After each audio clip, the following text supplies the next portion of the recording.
Hi everyone, I'm Jimmy Dalumpines, and today I'll be talking about some of the key goals of K-Stage 1 in the K-12 Basic Education Program, Elementary Mathematics Curriculum.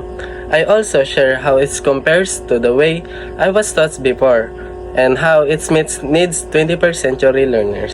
One important goal of K-Stage 1 Mathematics is developing number sense.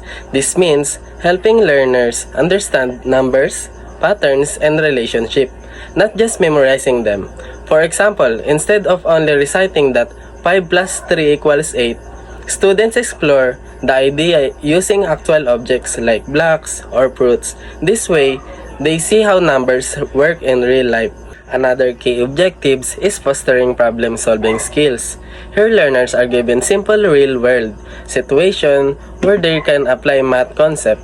For example, they might solve a problem about buying snacks in the canteen.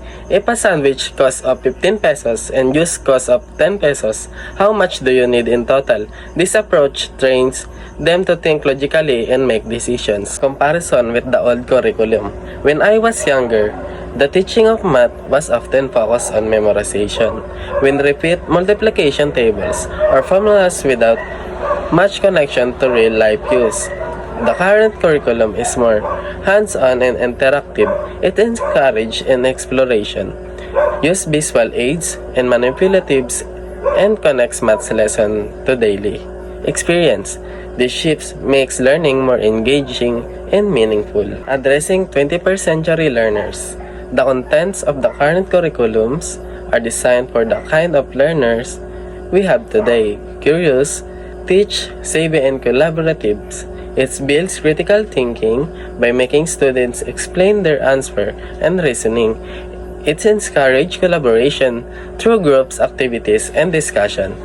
It integrates technology like educational apps or interactive online exercise. Makes math more fun and accessible. These skills, problem solving, communication, and digital literacy are essential for success in our fast-changing world.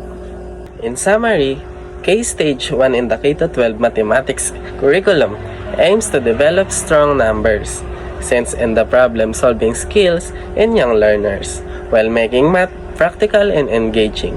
This approach only improves their academically skills but also prepares them for the challenge of the 21st century. Thank you!